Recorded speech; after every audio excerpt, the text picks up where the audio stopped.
señora presidenta del Consejo de Estado, autoridades, ateneístas, amigas y amigos, muy buenas tardes y bienvenidos. Soy Liuba El Hadi Hamed, miembro de la Junta Directiva del Ateneo de Madrid. En nombre de todos los que formamos esta docta casa, les agradezco que nos hayan elegido esta tarde para acoger la presentación del número de la revista de crítica literaria Barcarola, dedicado a nuestra queridísima amiga y consocia Almudena Grandes. Para nosotros es siempre un placer acoger actos en torno a la figura de Almudena Grandes. Es algo que no nos cuesta esfuerzo. Poner a disposición este espacio de cultura e historia donde poder seguir leyéndola y descubriendo más facetas de su persona y de su obra. Almudena Grandes estuvo vinculada a esta institución desde el año 2000 y con mayor intensidad a partir de 2011, cuando participó en el acto de homenaje a los autores Armando López Salinas y Carlos Álvarez. A partir de ese momento, su presencia en el Ateneo fue constante. Presentaciones de libros, la presentación de la convocatoria cívica Hay Alternativas y especialmente homenajes, como el realizado a Pérez Galdós en 2020, donde Almudena Grandes reflexionó sobre Galdós y el Ateneo desde ese espacio compartido que es la ciudad de Madrid. Hace apenas 2 años devolvimos un poco de todo lo que Almudena nos dio, integrándola en el imaginario visual de esta docta casa. A través de la campaña Las mujeres en su sitio, las ilustres mujeres de la historia del Ateneo están ocupando hoy su lugar en la Galería de Retratos Ilustres del Ateneo, que por si no lo conocéis os invito a visitar, que queda justo saliendo de esta sala a la izquierda. Y como decía, hasta hace muy poco estaba compuesta solo por hombres, a excepción del retrato de la pobre Emilia Pardo Bazán, que se encontraba ahí solita. Como decía, desde el pasado 27 de septiembre de 2022 podemos recordar el gesto, la mirada de Almudena Grandes recorriendo este lugar de memoria. Hoy nos complace poder recordarla de nuevo a través de su obra. Gracias a la presentación del dossier literario que no podía llevar un mejor título, Imaginar la verdad. Gracias a vosotros, intervinientes, por abrirnos de nuevo a esa verdad de Almudena. Contamos hoy con la presencia de Luis García Montero, poeta, familiar de Almudena, amigo de esta casa y queridísimo consocio. Ángeles Aguilera Moya, editora y gran amiga de Almudena. Ángela Balvey, escritora. Luis Alberto de Cuenca, poeta y colaborador de Barcarola. Y Ángeles Encinar, coordinadora del dossier que presentamos hoy. Y Juan Bravo, fundador y actual director de la revista Barcarola, a quien, sin más preámbulo, le doy la palabra. Gracias.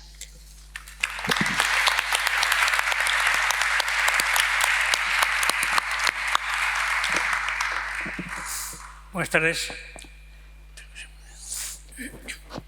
Buenas tardes a todos y a todas.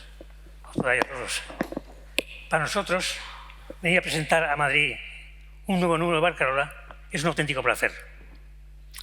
Lo hemos hecho ya más de una docena de veces y siempre fuimos acogidos con cariño y admiración. Como ocurrió en 2010, cuando por primera vez acudimos a este Ateneo madrileño para presentar el número 79 que dedicamos a Miguel Hernández con nuestro añorado Félix Grande. Grande como Almudena Grandes, la escritora, la amiga, la mujer estimada, inestimable, que nos trae de nuevo este templo del saber que es la capital de España. El dossier de Almudena, intimista y personal, no podía haberse hecho sin apoyo incondicional de Luis García Montero, que aquí tenemos presente, que nos brindó desde el primer momento su entusiasta colaboración. Y sin la experiencia y sapiencia de Ángeles Encinar, que supo aunar a amigas, Ángeles Aguilera, Azucena Rodríguez, y amigos, Eduardo Mendicuti, con expertos en su dilatada obra. Sin olvidar el equipo de diseñadores de Barcarola, con quienes siempre trabajar es un deleite. Por supuesto, decirle que hay a mí del dossier, que les hablará ahora inmediatamente, pero me parece que hay algo que me emocionó, un texto precioso, que es un texto inédito, La reina de la casa, cuento a 8 manos. Texto increíble, está iniciado por Beatriz Rodríguez, seguido por Michelle Roch, y Pilar Adón. Y como guerrera de relevos se encargó de concluir la propia Almudena. Genial, sin duda. Un texto es un auténtico hito en la historia. Me recuerda, por supuesto, aquellos poemas que hacían los surrealistas, bueno, pero hecho con más seriedad.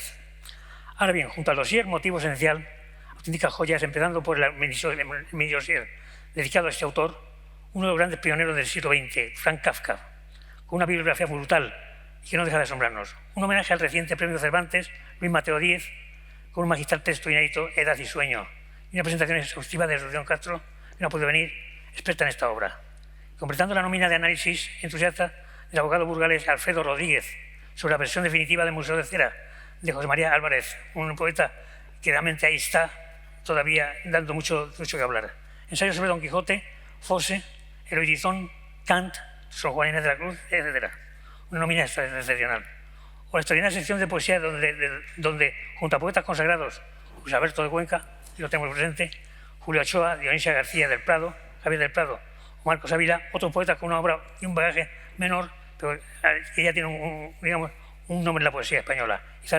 Izara Bartres, Rubén Martín, Carmen Díaz, Concha García, Cristina Sanz, Tafa Soler, Jaime Barón, Javier Lorenzo, y Lorada Efi, un número incomparable.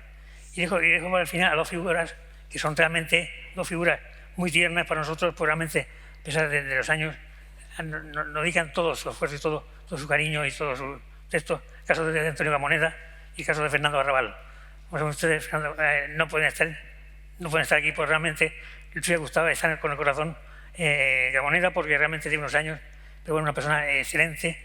Ese empeño que me mandaron unos poemas que lo hemos publicado al principio, son creo, un hito interesante de la poesía española. Y Fernando Arrabal estuvo a punto de morir el otro día, tuvo una operación gravísima, pero sigue, ya está, como siempre, con un chaval de 16 años, con sus 92 o 93 años, a punto de morir. Bueno, una persona que a nosotros nos apoya muchísimo y me considera que les envía todo desde París un gran abrazo. Bien, y luego pues agradecer toda la ayuda a toda la familia Barcarola de Madrid y a mis estrechos colaboradores, Llano Moreno, los hermanos García Jiménez, Damián, Guillermo, y por supuesto también al alcalde de Albacete, Manuel Serrano, y el presidente de Diputación, Santiago Cabañero. Y por supuesto también no quiero dejar pasar este tiempo sin reseñar el apoyo que hemos tenido siempre del diputado más señalado de la Diputación Provincial de Albacete, don Francisco García, que tengo aquí, alcalde de Pozo Cañada y diputado. Era una persona que tiene un cariño especial y que, bueno, me gustaría que después decir unas palabras breves. Vale, pues nada más que eso, muchas gracias.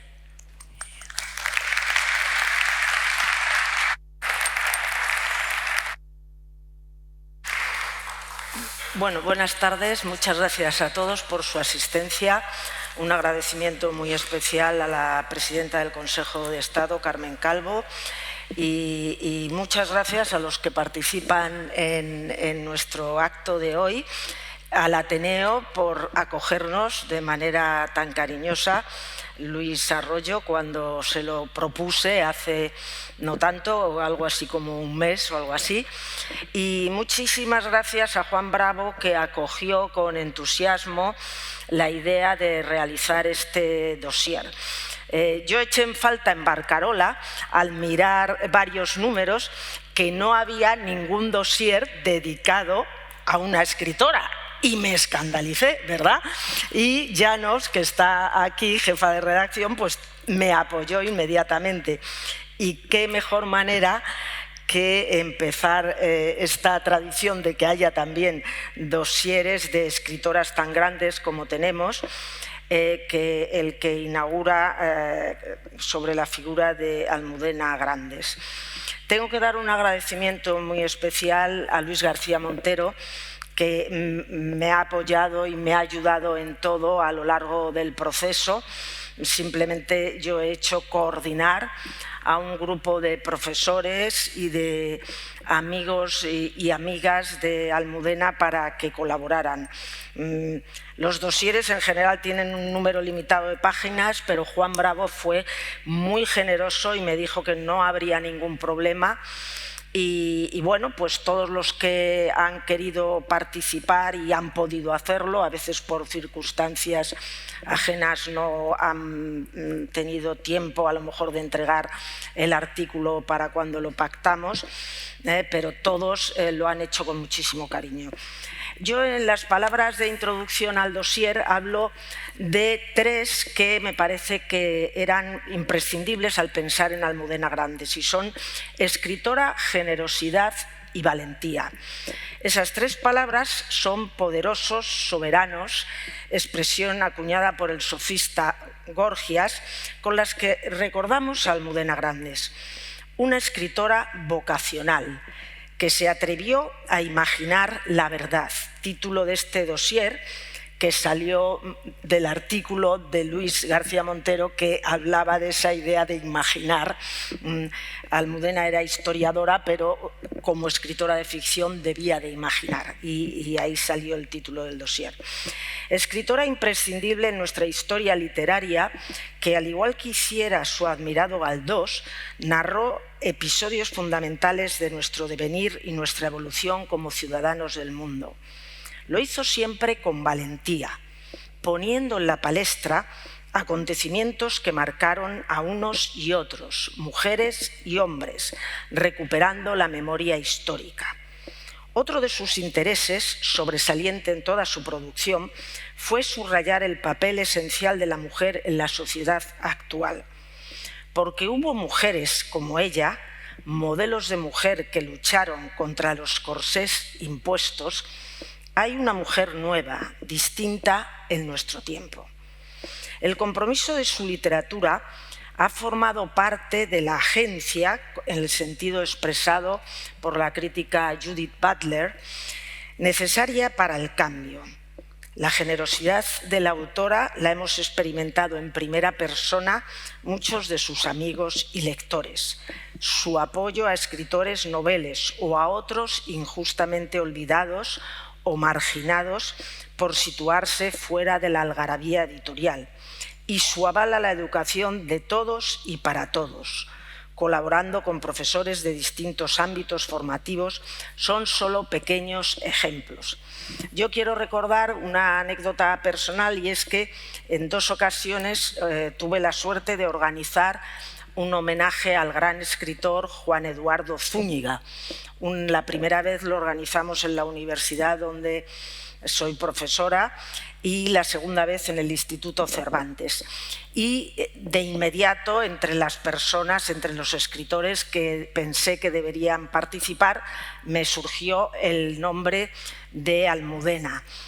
Almudena, que recibía cientos de correos electrónicos, de llamadas, de peticiones, fue una de las pocas veces que me contestó el mismo día en 5 minutos. Ángeles, cuenta conmigo.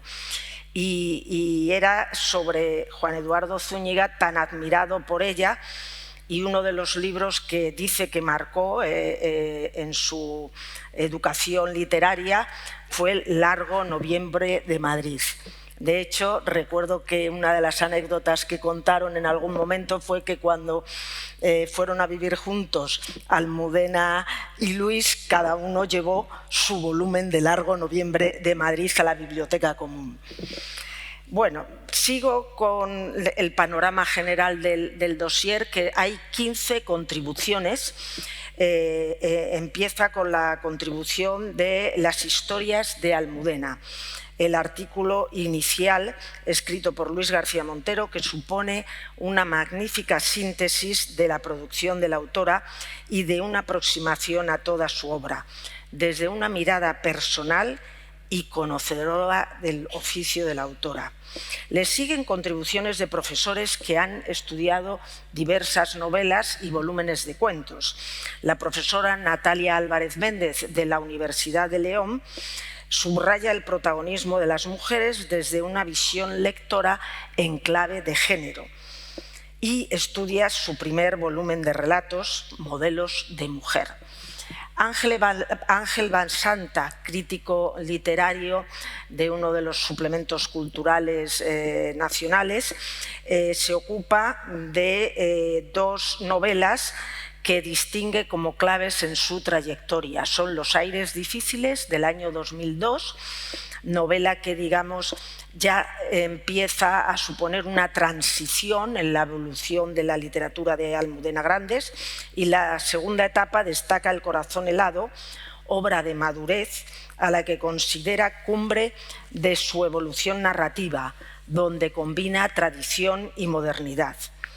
La contribución de Rosalía Cornejo Parriego, una profesora española que está en la Universidad de Ottawa, en Canadá, aborda el tema de los personajes de las viudas republicanas en El lector de Julio Verne.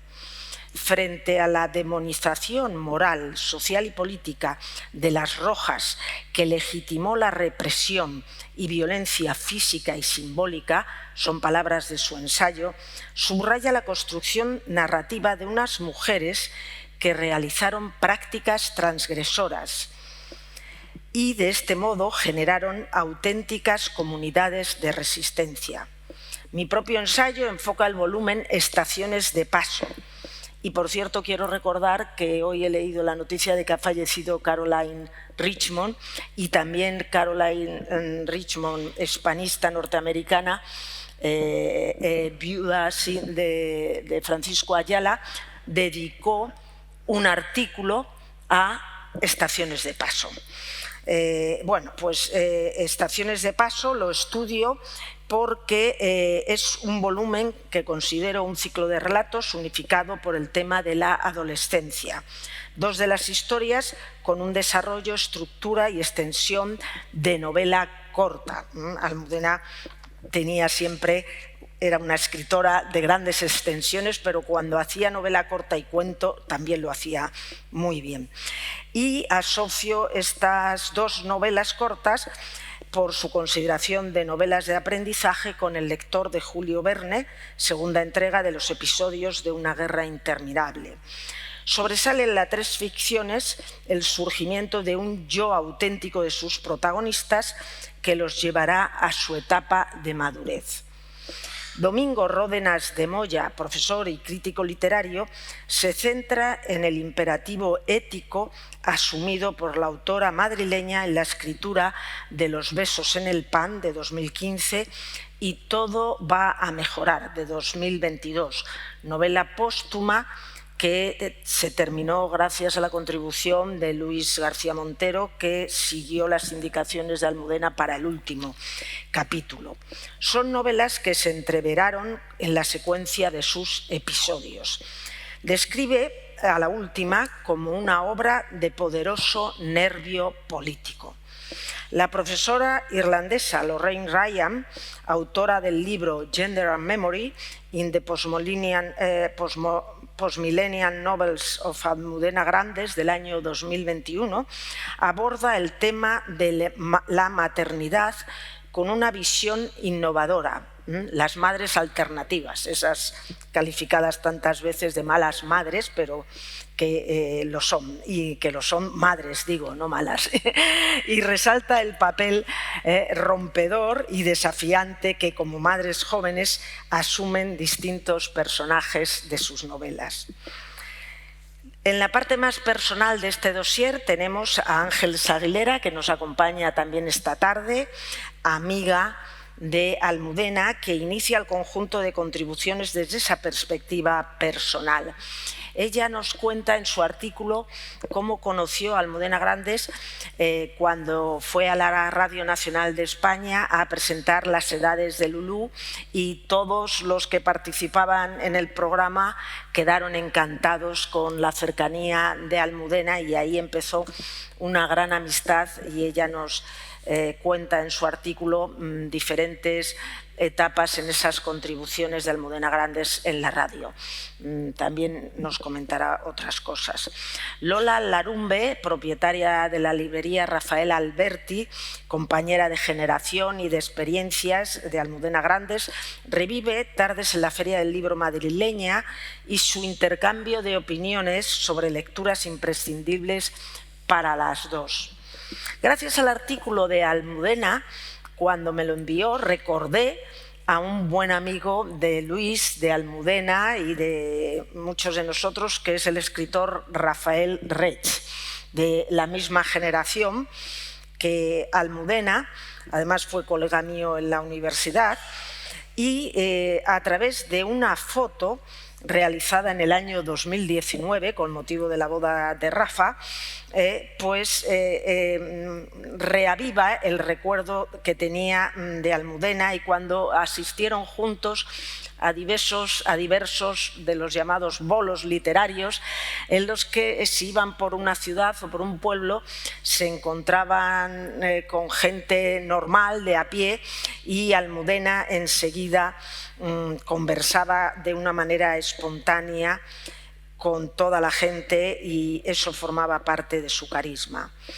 Eduardo Mendicuti cuenta con absoluta emoción lo que Almudena significaba para él, pero además analiza el poderío de la voz y del universo narrativo de la autora en sus distintas obras. Azucena Rodríguez, directora de cine que llevó la película Atlas de Geografía Humana a la pantalla y que presentó el dossier en Albacete, ¿verdad?, donde se publica la revista, pues recuerda en su artículo cómo al leer las páginas primeras de Los aires difíciles quedó prendada de la novela y decidió que tenía que conocer personalmente a Almudena, que todavía no la conocía y que iba a hacer una película. La película no se llevó a cabo, aunque escribieron el guión, pero no se llevó a cabo por parte de Azucena Rodríguez. Sí que hubo otra película, pero eso fue el inicio, el trampolín de su amistad. Termina el monográfico con una escritora mucho más joven, Aroa Moreno, que ha hecho también un libro precioso, una biografía de Almudena con también ilustraciones, que describe cómo la obra de la escritora madrileña ha supuesto un referente literario, profesional y personal. Gracias a la escritora Pilar Adón supe del cuento escrito a 8 manos por 4 autoras. Es un cuento que se publicó de una manera digital, precisamente creo que fue a propuesta de Luis García Montero en una sección que coordinaba de un periódico, y participaron Beatriz Rodríguez, Michelle Roche Rodríguez, Pilar Adón y Almudena Grandes, que fue la que concluyó el relato, que se publicó en el año 2018, que me ha parecido muy interesante incluir. Es una experiencia poco habitual, cada una tenía que escribir un número determinado de palabras y la siguiente escritora continuaba el cuento con lo que había encontrado de la primera. No conocía ninguna lo que había escrito hasta que se lo enviaban. Almudena Grandes concluyó el cuento dándole un giro espectacular, como verán cuando lean el relato. Y cerramos el dossier con la entrevista realizada en el año 2021 por Marta Alouti con motivo de la publicación de La madre de Frankenstein. Las letras negritas que salían en esta entrevista eran unas declaraciones de Almudena que decía: esta novela cuenta un hoyo. En los años 50 no había esperanza de nada. Acerca de la madre de Frankenstein y España. Ese era el titular de la entrevista y profundiza muy bien tanto en la novela como en alguno de los motivos que ha seguido toda la trayectoria de la escritora. Bueno, agradezco muchísimo a las personas que nos acompañan hoy aquí y además a todos los colaboradores en este dossier por su entusiasmo y por su colaboración. Muchas gracias. Gracias.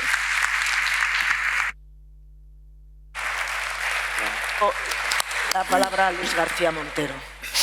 Bueno, pues a mí me toca sobre todo dar las gracias. Las gracias en primer lugar a la revista, a Barcarola, a Juan Bravo como director, a Juan Manuel Martínez Cano y a todo el equipo que ha hecho posible este número, estas páginas dedicadas a Almudena. Las gracias muy especiales a Ángeles Encinar, profesora, amiga de Almudena y que ha dirigido este dossier en el que hay pues el estudio de los valores literarios de Almudena, los recuerdos de los amigos y el cariño con el que se mantiene pues la memoria de ella como escritora, como persona, como militante de la vida. Es verdad que esas palabras que tú destacas, y con valentía, o algunas como las que destaca Domingo, alegría, pues están ahí. Para ella la alegría era una manera de resistencia y eso determinó su literatura.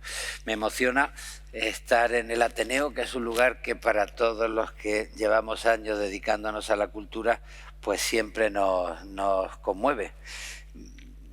Yo estaba haciendo cuentas, aquí me presentó Rafael Alberti El jardín extranjero en 1983, un libro que yo había publicado en la colección Adonais, o sea, hace 41 años. Incluso antes de que empezara a salir Barcarola, que es una revista que se puso en marcha también en mi juventud literaria, porque es como de final de los años 80, ¿no? Del año 86, 87, ¿sí? Y que se convirtió enseguida en un punto de referencia para la cultura. Y muy agradecido de poder compartir este escenario, desde el que también participó Almudena en muchas actividades, pues con amigas. Gracias, Ángeles, muchísimas gracias a Ángeles Encinar y Ángeles Aguilera, que desde que Almu ganó la sonrisa vertical y en esa entrevista que ella cuenta en Radio Nacional, pues forman parte como de la familia, no solo por la amistad aquí a diario, sino porque veraneamos juntos, nos compramos casas juntos en la bahía de Cádiz, en Rota, y pasamos también los veranos allí. Luis Alberto, pues es un hermano de la poesía, un maestro de la poesía. Le agradezco mucho que esté aquí.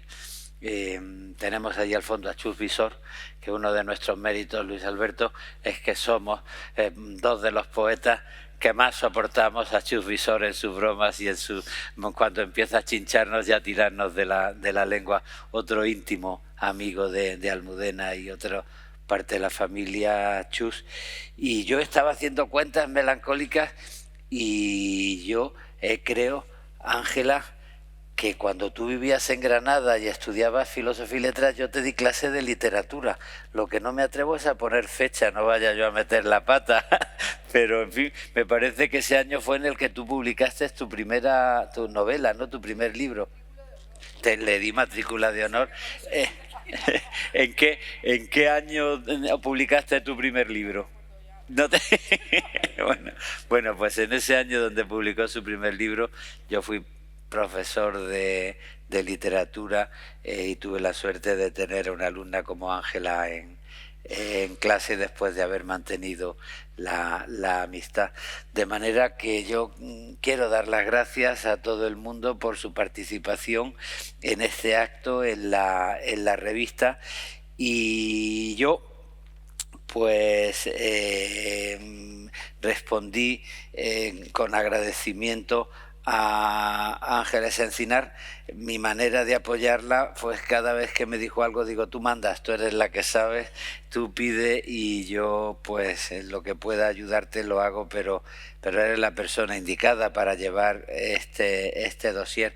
Y me pidió un artículo, entre otras cosas, y yo pues recordé algo que me parece que fue definiendo la personalidad de Almudena desde que empezó hasta la última novela. Almudena estudió historia y estaba muy interesada por la historia, pero era una gran lectora y supo adivinar que la literatura sirve para encarnar en personajes esa historia que en la vida pues se encarna en seres de carne y hueso, porque existen las dictaduras, las repúblicas, las guerras civiles, las luchas clandestinas por la libertad, pero todo eso se encarna en gente de carne y hueso que se enamora, que tiene miedo, que intenta imaginar un futuro, que intenta vivir con dignidad o vivir de una manera indigna y canallesca y haciendo daño a los demás, ¿no? Y bueno, ella respetaba mucho toda la información de la historia, era una gran lectora del trabajo científico de los historiadores, pero después, al convertir la historia en ficción, lo que hacía es ver cómo las grandes fechas, los acontecimientos, las dinámicas sociales se encarnaban en personajes de carne y hueso, en historias de amor o en la historia de una madre con un hijo o en la manera de vivir la derrota o de resistir. Y de ahí ese hermanamiento entre historia y literatura que definió a Almudena desde el principio, porque en las edades de Lulú sí tuvo la suerte de ganar un premio como el de la sonrisa vertical, novela erótica, pero desde el principio fue también una manera de pensar en lo que estaba ocurriendo en la historia de España, porque pasar de una dictadura a una democracia, yo lo repito siempre, no es votar cada 4 años.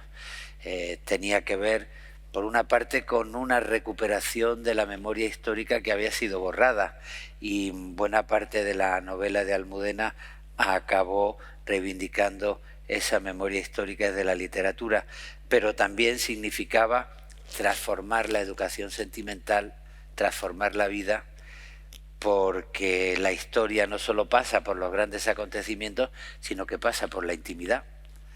Los poetas sabemos que la historia pasa por la manera que tenemos de decir soy hombre o soy mujer o te quiero, porque la intimidad forma parte también de un tiempo, y en la primera novela de Almudena, Las edades de Lulú, pues hay una clara manera de entender lo que estaba pasando en la educación sentimental y desde el punto de vista de una mujer que ella reivindicó siempre, de qué manera las mujeres respondieron a la democracia, no solo con una militancia a una manera política de pensar, sino también a una manera de pensarse a ellas mismas cada vez que vivían la sexualidad o que vivían una historia de amor o que vivían la maternidad, que vivían las experiencias colectivas, ¿no? Y eso es lo que yo quise recordar en el artículo que me pidió Ángeles, porque creo que define mucho la manera de ser, de sentir de Almudena, de unir la vida y la literatura. Y bueno, es verdad que en la vida de 2 escritores pues hay cosas que son significativas. Por ejemplo, cuando empezamos a ordenar nuestras bibliotecas, pues cada uno llevábamos pues un ejemplar de Zúñiga que nos parecía que formaba parte de nuestro equipaje. O la primera vez que yo, ya siendo pareja de Almudena, pues quedamos en viajar en Granada para presentarle a mi familia, a mi madre, a mi padre. Antes hicimos un desvío y fuimos al barranco de Biznar y Alfacar, donde yo le dije, mira, te voy a presentar aquí a parte de mi familia y a mis muertos. Y la llevé al barranco de Biznar, donde aparte de Federico García Lorca estaban enterrados más de 2.500 ejecutados por el golpe de Estado de Granada, que tiene tela, porque Granada no llegó a vivir la guerra civil. El 19 de julio ya el aparato militar se hizo parte de Granada, hubo poca guerra en Granada, fue franquista desde el día siguiente del golpe de Estado.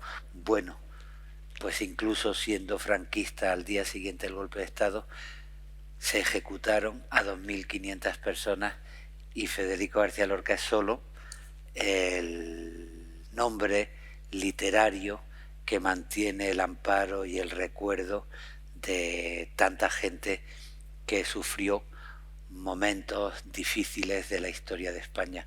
Y yo estoy siempre muy emocionado y muy conmovido de que ahora el nombre de Almudena sirva también para recordar, para amparar a tanta gente y sobre todo tantas mujeres que hicieron de su vida una militancia por la igualdad, por la dignidad, y dentro de la igualdad y la dignidad pues la palabra feminista fue fundamental.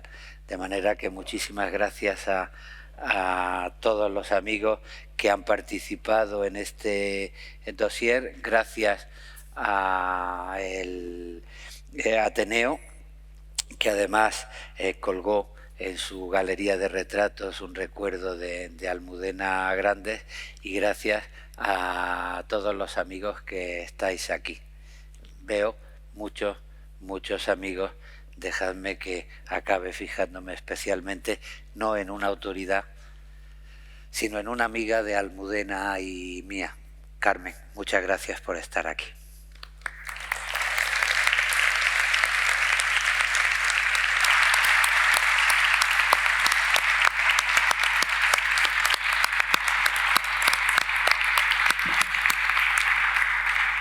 Muchas gracias.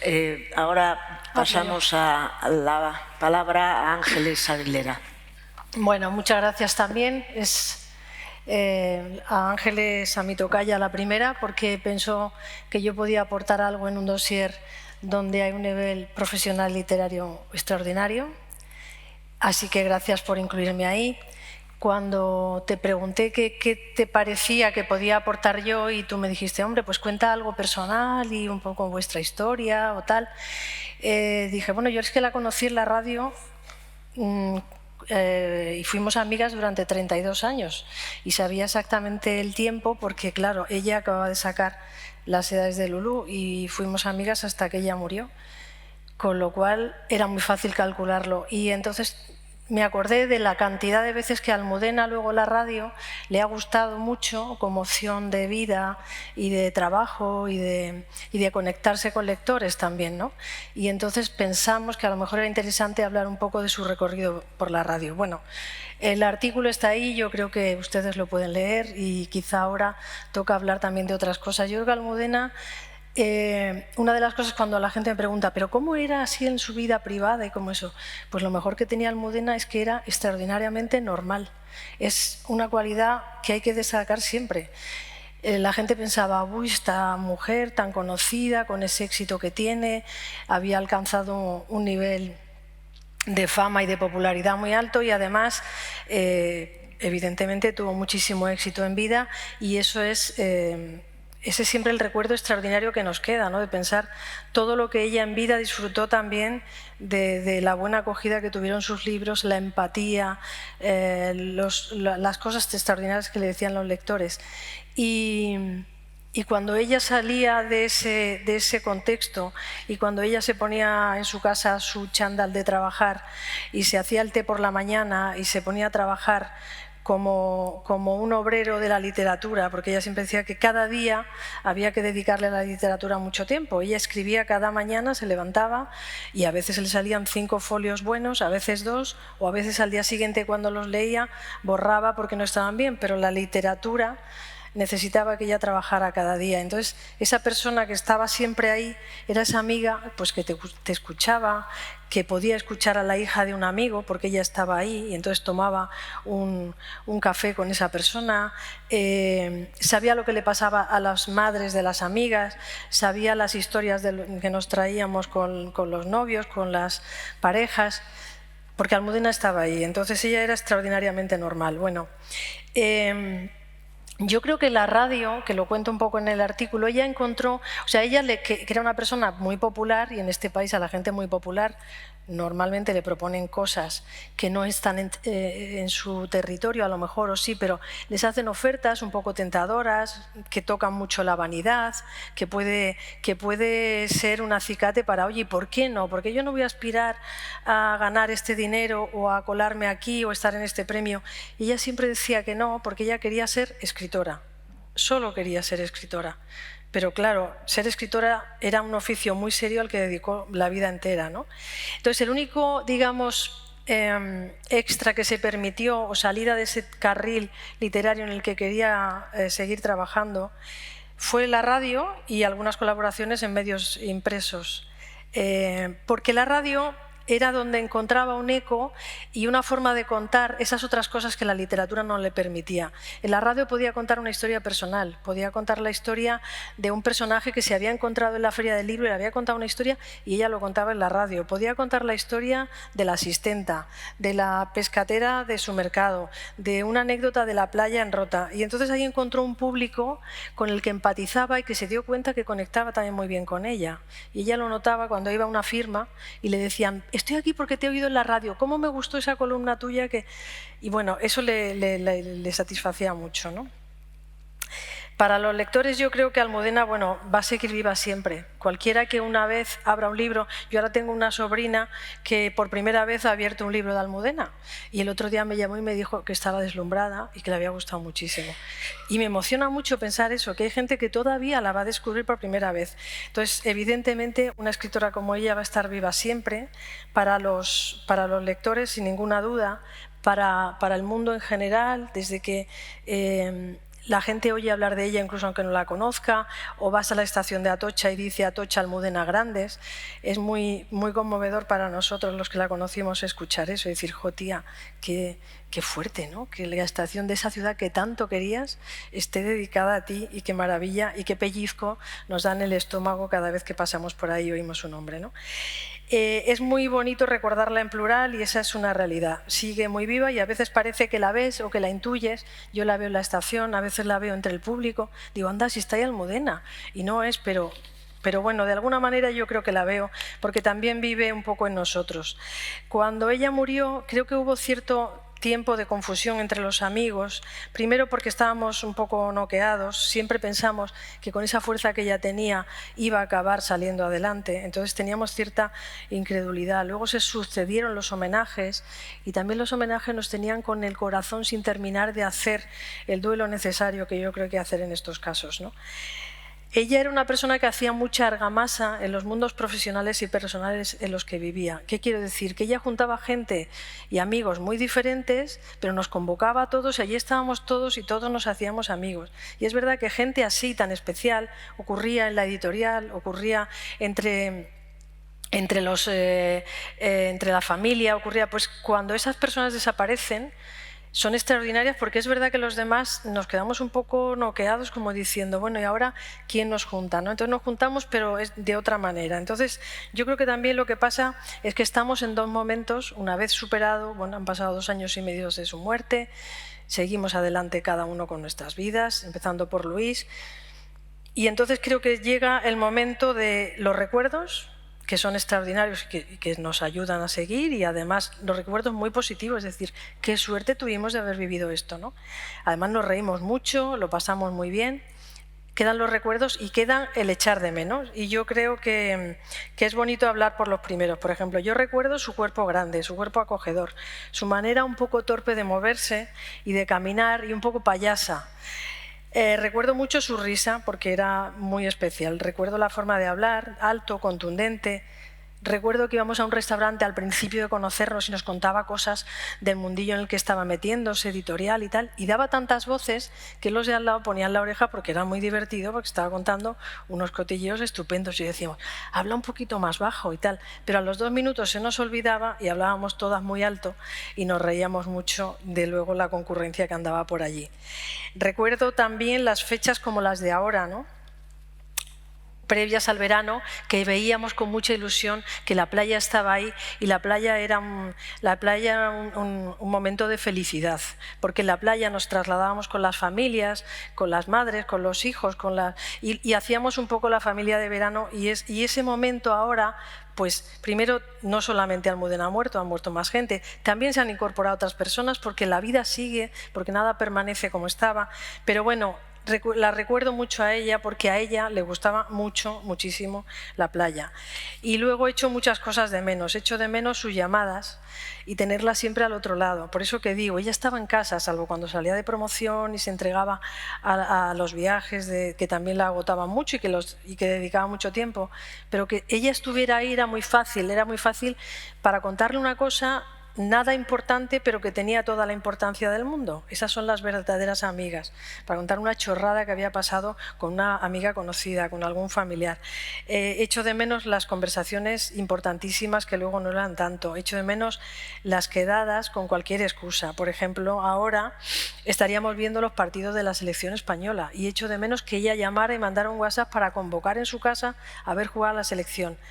Ella era muy futbolera y las demás también, pero éramos de equipos diferentes y ella era muy fanática del Atleti de Madrid de una forma irracional. Entonces, ver un partido con ella que no fuera del Atleti en su casa era complicado porque acabamos discutiendo. Ver un Madrid-Atleti ni os cuento. Entonces solo había un momento en el que nos sentíamos todos que comulgábamos en una misma familia, y es cuando jugaba la selección, y éramos muy de la selección, y vimos ganar la Eurocopa, y vimos ganar el Campeonato del Mundo, y eso nos emocionó muchísimo y nos unió muchísimo, y nos vestíamos de rojo, y preparábamos una comida. Si jugaba contra Rusia, pues hacíamos comidas con componentes rusos. Si era contra Francia, pues hacíamos comida francesa o comida italiana para comernos al enemigo con el que jugábamos, ¿no? Entonces echo de menos, porque ahora estamos viendo el fútbol, pero digo, qué pena, ¿no?, que estaría diciendo eso. Por supuesto echo de menos los paseos por la playa, nadar hasta la boya. A ella le gustaba mucho la playa, como digo, pero ya no le gustaba tanto sentarse y que le vinieran a molestar. Entonces lo que hacíamos era quedar. Ella de día trabajaba en la playa igual que en Madrid, trabajaba, escribía, luego echaba una pequeña siesta, leía, y quedábamos a las 6 de la tarde para ir caminando hacia Punta Gandor, que estaba a 3 kilómetros, allí nadábamos hasta la boya y volvíamos caminando. Eso nos llevaba aproximadamente 2 horas en las que arreglábamos el mundo, por supuesto, y contábamos todo lo que había pasado durante el día, y luego con la familia o quien tuviéramos alrededor, pues echo de menos que acabáramos cenando en el chiringuito, en una casa o en otra, o en un bar del pueblo. Echo de menos las intimidades y las mías, que ya no le cuento prácticamente a nadie porque estamos ya en otro momento. Echo de menos cuando nos convocaba para una manifestación importantísima, la del 8 de marzo, la de la República o la del Chapapote. Esas cosas ineludibles en las que teníamos que estar, y ella estaba la primera en la pancarta. Por supuesto, echo de menos los cotilleos del mundillo editorial sin ninguna objetividad, y en la que poníamos a parir a mucha gente y encumbrábamos a otros muchos. Y de hecho, echo de menos cuando ella apadrinaba o amadrinaba a un escritor y nos volcábamos en que ese escritor tenía que salir adelante. Buscábamos editorial para que le publicara, se lo recomendábamos a todo el mundo, aunque a veces no nos hacían ni caso. Y bueno, yo creo que echamos todos los amigos su hospitalidad, su generosidad, entrar en su casa y que pareciera que en realidad le apetecía mucho que estuvieras allí, porque jamás daba muestras de que como todos, a lo mejor también tenía prisa, pero nosotros estábamos allí y estábamos muy a gusto. Yo creo que... Bueno, hay otra cosa también que he echado mucho de menos, en la feria, encontrármela. Ella se trabajaba mucho la feria porque era un momento de encontrarse con sus lectores, que era el sentido último de todo su trabajo. Y disfrutaba mucho de las firmas y se metía en las casetas y luego decía, me han puesto muchas firmas, no se puede tener tantas firmas, pero se entregaba todas ellas. Y cuando estábamos muy cansadas, yo estaba en la feria trajinando con otros autores, en otra editorial, entonces ella...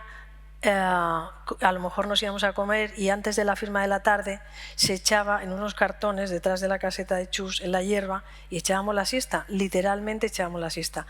Ya no he vuelto a echar la siesta en los cartones de la feria, y era muy gracioso ver pues a Brais Echenique, a Ángel González, a Almudena Grande y tal, ahí cocidos, roncando pues a las 5 de la tarde esperando para ir a firmar a las 7 a la caseta. Creo que es una alegría seguir hablando de Almudena. Yo creo que Almudena vivió una vida extraordinaria. La vida es verdad que le ha escamoteado años y ese es el dolor que nos queda un poco, pero también es verdad que ha tenido la suerte de vivir cosas muy buenas y los demás nos queda el recuerdo de haber compartido esos momentos verdaderamente extraordinarios en los que pensábamos que de verdad íbamos a ver la Tercera República en España y cosas así. Nos ha dejado un legado muy bueno y es que nos ha dejado el contacto de gente también muy extraordinaria, por lo menos yo lo vivo así y así lo siento, y por supuesto seguiremos disfrutando de los veranos y de todo lo que nos venga y brindando por ella, que lo hacemos siempre que podemos. Así que muchas gracias y que lean la revista, que está muy bien. No, la he cogido yo para...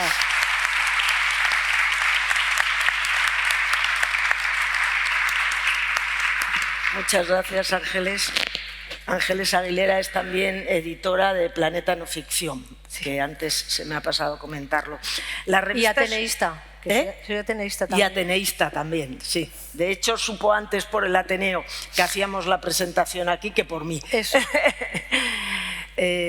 La revista es una preciosidad de diseño, quiero comentárselo, y desde luego el dossier tiene unas fotos preciosas. Además de esta que pusieron en portada, la foto que abre el dossier es una foto preciosa de Almudena, que además han incluido un marcapáginas, se debe de haber caído, ¿no? Pero un marcapáginas que está en color azul, preciosa, ¿no? De Almudena. Y todas estas fotos hay bastantes. Esta es el retrato del Ateneo, que se lo comenté a Luis y me dijo que sí, que podíamos reproducirlo, que lo había hecho un amigo, como se le cita. Así, aquí veo que está en color el marcapáginas, que es muy bonito.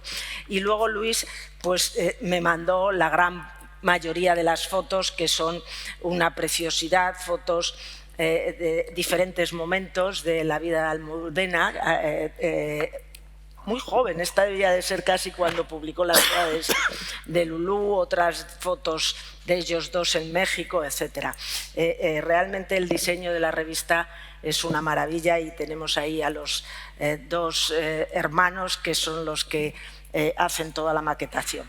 Bueno, paso la palabra al gran poeta, académico de la Real Academia Española de la Historia, ¿no? Y poeta Luis Alberto de Cuenca, y además asiduo colaborador y amigo de Barcarola, ¿no? Muchísimas gracias, Ángeles. La verdad es que estoy muy contento siempre de venir al Ateneo, porque estar solamente ya en esta sala es un privilegio, ¿no? Quedó maravillosamente cuando se reconstruyó, cuando se, digamos, eliminaron todas las imperfecciones que tenían los retratos. Quedó maravillosamente esta sala, de modo que muchas gracias, Ateneo, por ser tan hermoso. Y también muchas gracias a la revista Barcarola por convocarme aquí, a este número tan entrañable dedicado a Almudena Grandes. Almudena Grandes era historiadora. Yo soy filólogo, pero estoy en la Academia de la Historia por el cupo filológico, diríamos, ¿no? Entonces, he tratado con historiadores. Les he puesto un poco nerviosos cuando digo que la historia es un género literario, que lo creo firmemente también. No una ciencia, sino un género literario. Pero creo que se aprende más historia en los libros de Almudena Grandes o en los libros de Galdós que incluso en los manuales más eruditos de historia del momento contemporáneo de España, ¿no? Porque realmente esa intrahistoria de la que hablaba Luis, que habla de las personas individualmente, de sus apetencias, de sus conflictos familiares, de sus amores efímeros, todo eso en el fondo es historia tanto como la historia de las fechas, de las batallas, de las grandes conflagraciones, etc., ¿no? Eso me lleva también a recordar una anécdota que vi en un libro dedicado a los vikingos. A mí me han gustado siempre mucho los vikingos, no sé por qué, no sé si por la película de Richard Fleischer o por qué. Los vikingos, que como sabéis no llevaron nunca casco con cuernos, eso es una cosa de Hollywood. Recuerdo que en un texto dedicado a los vikingos se hablaba de que a un jefe vikingo le habían dado un panegírico, como siempre que se moría un jefe, pues había alguien que pronunciaba un panegírico. Y entonces lo que únicamente que dijo del jefe es: ni un solo día lo vi triste. Y a mí me pasa igual, yo no traté a Almudena, ni mucho menos tanto como todos vosotros, pero sí sé que siempre que la vi expandía alegría por todo lo que tocaba y lo que hablaba y lo que decía. Era un torrente de alegría, ¿no? Yo creo que lo mejor que se puede decir de alguien cuando ya no está entre nosotros es que no lo hemos visto triste nunca. Eso no quiere decir que no lo haya estado. Lo que pasa es que se disimula la tristeza. Es elegante disimular la tristeza. Y Almudena lo hacía muy bien, eso de disimular la tristeza. Yo recuerdo también que con Luis estuve muy cerca haciendo viajes, pues varios con él, cuando todavía no tenías novia, ¿te acuerdas? Y entonces fue en Sitges cuando ligaste con Almudena, ¿verdad? Estaba yo también en Sitges. Bueno. Pero en Sitges fue el momento, yo creo, inaugural, ¿no? ¿Parece? Porque recuerdo que había una tradición desde los años 50 de organizar un encuentro entre poetas de expresión catalana y de expresión castellana. Entonces fuimos tú y yo y otros, Felipe me parece que estaba también, mucha gente. Y estaba también Almudena. Y recuerdo, y estaba también, por ejemplo, la hija de Laín Entalgo, Milagro Laín, que lo he comentado con ella muchas veces. Y lo pasamos muy bien. Pero tú necesitabas en ese momento pareja. Fue un momento como que tú y tuviste la suerte de encontrarte con Almudena, pero... Después todo se enreda, porque en ese recuerdo también estoy recordando que no ha podido estar aquí a nuestro amigo Benjamín Prado, que no podíamos quitarnos los del medio, que íbamos subiendo en el ascensor a la habitación y seguía Benjamín Zaca hablando, y de, bueno, a ver cuándo se calla. Yo recuerdo que Luis era, en ese momento, siempre lo ha sido, pero eras un marchoso total. Sí. Yo estaba en la habitación y los gamberros estos venían a despertarme por la noche diciendo: pero ¿tú qué haces allá a las 12 de la noche? Tenemos que irnos por ahí de copas, no sé qué. Y después ya fue cuando empezamos a pedirle la habitación a Ángeles y Bienve cuando yo pasaba por Madrid. Exactamente. Y les pedíamos que hospitalariamente nos abrieran la casa. Porque hubo una época de silencio en cuanto a la relación que mantenías con él. O sea, no lo comentaste con todo el mundo. No. Fuiste discreto. ¿No? Fuimos discretos. Y ahí voy a contar una cosa que os va a hacer gracia, que estoy yo en casa. Entonces yo estaba en extensión universitaria, encargado del secretario de extensión universitaria en Granada, y suena el teléfono y es mi amiga Gloria Fuertes. Oye, Luis, que me he enterado que te has liado con Almudena Grande. Digo, bueno, no lo cuentes, que es todavía secreto, no lo cuentes, lo voy a contar, porque esa la quiero, pero para mí.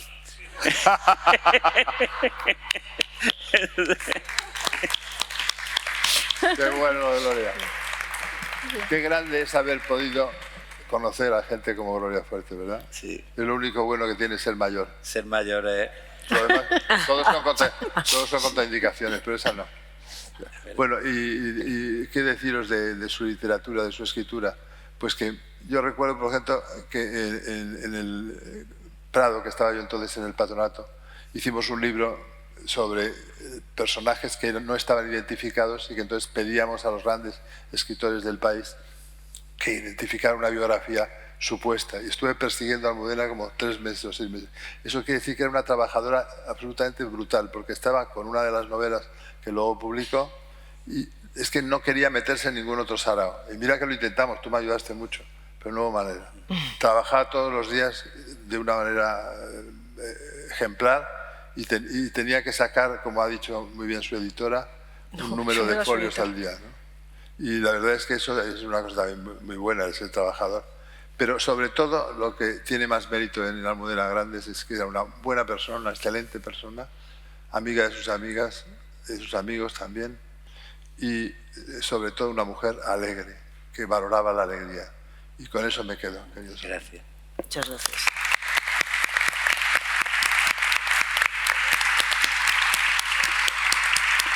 Bueno, pues concluimos ahora con las palabras de Ángela Balbey, que es escritora, y también asidua colaboradora, ¿no?, de Barcarola. Sí. Adelante.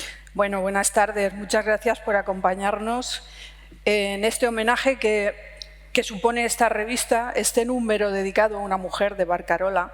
Debo decir que Juan y también Llanos a mí siempre me dicen: oye, mujeres, mujeres, que necesitamos mujeres.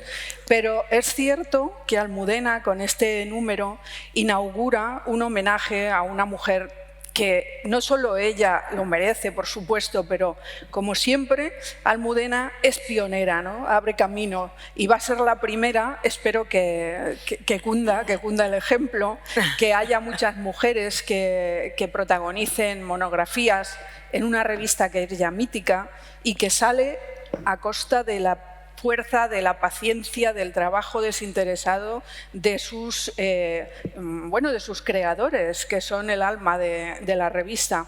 Y yo estoy muy feliz por ella. Además, creo que en este marco incomparable, como dirían los malos poetas, ¿no?, rodeados de notables y además con un coro de ángeles, ángeles, ángeles, ángeles, Almudena le haría mucha gracia, ¿no? Se sentiría también feliz y soltaría una de esas risas de las que hablaba una de las ángeles, que a mí me encantaban, porque es verdad que Almudena era ella como persona, no como escritora, que también, porque en sus libros también palpitaba esa risa, ¿no? Se podía escuchar el eco de su risa. Una risa que era como ella, que era generosa, que era grande, que era amplia, que era contagiosa y que comunicaba felicidad. Bueno, pues yo creo que Almudena con este número va a abrir caminos. Me alegro de que sea ella, porque ha sido una mujer a la que muchas escritoras han envidiado. Yo la primera, porque, a ver, y la envidio por una cosa, no la envidio por sus méritos, que los tiene y tantos, ¿no? La envidio porque mi conserje es lector suyo. Entonces, yo le regalo mis libros al conserje y no los lee. Y cuando bajo, lo encuentro siempre leyendo una novela de Almudena. Entonces, no lo puedo soportar. No, es broma, ¿no? Realmente me alegra tanto que ella esté presente todavía de esa manera tan personal, tan íntima, ¿no? Porque tenía una capacidad, esa capacidad que no tienen todos los escritores y que ella sí que la tenía, para convertir a sus lectores en amigos. En amigos. Yo noto que tiene amigos. Yo soy amiga suya más que por el conocimiento personal, que lo tuve, pero sobre todo por haber sido lectora y seguir siéndolo, ¿no? Por seguir siendo lectora. Y yo a Almudena la quiero como escritora y como amiga, como una lectora que tiene una amistad con esa escritora. La quiero porque era del Atleti de una manera irracional, no se puede ser de otra manera del Atleti. La quiero por su risa, por esa manera que tenía de convertir a los lectores en algo que formaba parte de su vida, y de hecho las anécdotas que aquí se han contado lo demuestran, por la asertividad que tenía. Ella, al contrario que yo, adoraba la playa. Yo la detesto, me parece que un sitio que está lleno de arena no hay mucho que hacer, ¿no? Y sin embargo, noto esa conexión que me mantiene unida a ella por la forma en que ha repartido felicidad a través de sus historias. Eso es algo hermoso, no lo tiene todo el mundo. Ha hecho además realidad un sueño que todos los escritores tienen, que es llegar a sus contemporáneos. Ser popular, ser leída, no es fácil, no siempre ocurre. Hay escritores y escritoras que se van recuperando al cabo del tiempo, pero cuya vida ha transcurrido siempre en un aislamiento, como en una isla de pensamientos, de imaginación, que no ha sabido comunicarse con lo que le rodeaban, con los contemporáneos. O sea, poder hablar con la voz de tus contemporáneos es un talento que no todo el mundo tiene. Hay quien habla para el pasado, hay escritores que están hablándole a personas que ya han muerto hace 200 años y otras también que escriben para ser escuchadas dentro de mucho tiempo, no sabemos cuánto. o quizás nunca, y no pasa nada, porque tampoco pasa nada, pero es verdad que conectar con los contemporáneos es algo que está solo al alcance de unos cuantos privilegiados, y Almudena tenía esa capacidad de trascender, y su literatura, como su risa, llegaba a sus lectores, que eran sus amigos. Era una mujer que además tenía no lectores, no era la típica escritora para mujeres. Esta cosa de la literatura femenina que tan peyorativamente se ha dicho hasta no hace mucho, ahora no, porque ahora los tiempos han cambiado, pero hace poco que recordábamos que la literatura femenina se veía desde un punto de vista despectivo, como menor. Ella ha trascendido eso y además ha conquistado muchos lectores hombres, que es una capacidad, como digo, que me parece bueno, increíblemente difícil, ¿no? Porque no siempre esto ocurre. Hay un mercado editorial que está muy segmentado, que está muy orientado por gustos, por géneros, y sin embargo ella era transversal. Eso es algo que juega en su favor y seguirá haciéndolo. Luego, además, creo que en su literatura ha habido un hecho que la significa, y es el haber cogido la historia y haber hablado efectivamente de la intimidad de la historia. Las historias íntimas que conforman la intimidad, que conforman luego lo que llamamos la historia tal y como la conocemos. Ella la deconstruye y lo mismo que los historiadores, muchos historiadores hablan de la historia de las mentalidades, pues ella podríamos decir que ha escrito la historia de las intimidades, cogiendo la letra pequeña, las pequeñas historias que al final son las que construyen una historia grande, que es la epopeya humana. Eso es algo que ha corrido paralelo en su evolución como escritora, según yo lo veo desde el punto de vista de una lectora y también del análisis que hago literario desde mi posición. Ha formado parte de su evolución. Ella ha tenido, a pesar de que tiene elementos en su trayectoria, tiene elementos que son recurrentes y que están desde el comienzo, desde que ella comienza a escribir muy joven y con mucho éxito además, pero esos elementos también se han ido transformando. Ella ha tenido una evolución que creo que ha sido paralela a su propia historia, a su propia experiencia existencial. Y que sus novelas, muchas de las cuales en cuyos títulos abundan mucho los nombres propios, Frankenstein, Malena, Julio Verne, si os dais cuenta en casi todos sus títulos hay un nombre propio, ¿no? Ella tiene un nombre propio y ese nombre propio ha sufrido una evolución que yo creo que ha corrido paralela a su experiencia vital. Eso es también algo lógico, es algo natural, nos ocurre a todos, conforme vamos cambiando, vamos viviendo distintas experiencias, vamos teniendo una visión del mundo diferente.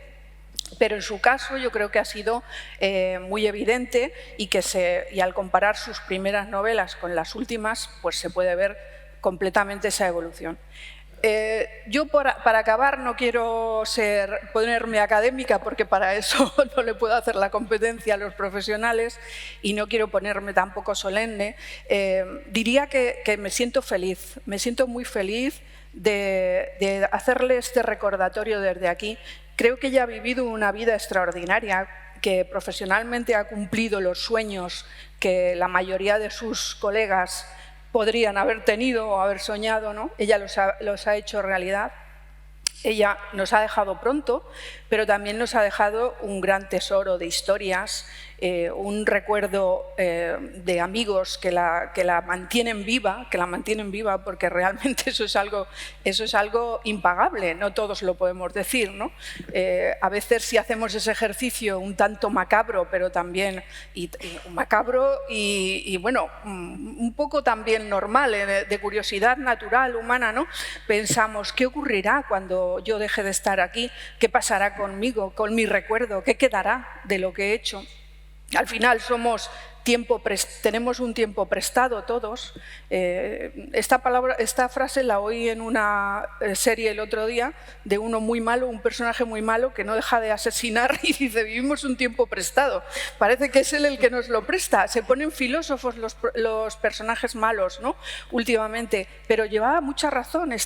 Y supongo que no lo ha dicho él, lo habrá dicho alguien antes con más conciencia de lo que decía. Bueno, pues vivimos un tiempo prestado. Ella ha vivido un tiempo corto para lo que son los estándares de nuestra época, pero ha sido extraordinariamente fecundo, feliz, nos ha hecho feliz a muchos, ha repartido amistad en esa lotería de la imaginación que a ella le tocó como el gran premio, el primer premio, y que ha repartido generosamente entre los que la han conocido personalmente y entre los que han tenido la suerte de leerla. Sus libros, yo soy muy coleccionista y compradora de libros de segunda mano, debo decir que en el mercado secundario están muy bien cotizados, que un libro de segunda mano de Almudena sigue teniendo un precio que te vale más comprarlo nuevo, ¿no? Y eso quiere decir que la gente la recuerda, la lee, que sus historias continúan siendo vivas, estando presentes en la imaginación de los que hemos compartido con ella este tiempo. Y nada más, solamente agradecer vuestra presencia. Seguramente todos los que estáis aquí la recordáis, la admiráis y la queréis, y yo quiero nada más que sumarme a este homenaje con todo mi cariño y con toda mi admiración y con la nostalgia de haberla perdido. Muchas gracias. Muy bien.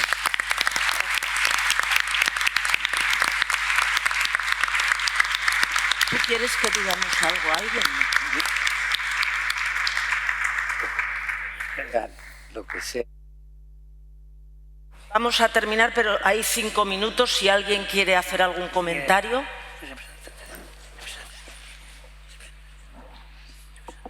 Si alguien que esté aquí le parece oportuno decir algunas palabras sobre Almudena o quiere hacer algún otro comentario, están amigos, estamos lectores todos, pues ahora sería el momento. Si no, muchísimas gracias a todos por estar con nosotros. Este ha sido un rato en el que hemos podido echar de menos a Almudena, recordar a Almudena, pero también celebrar su obra, su literatura, y gracias a todos por estar aquí. Muchas gracias.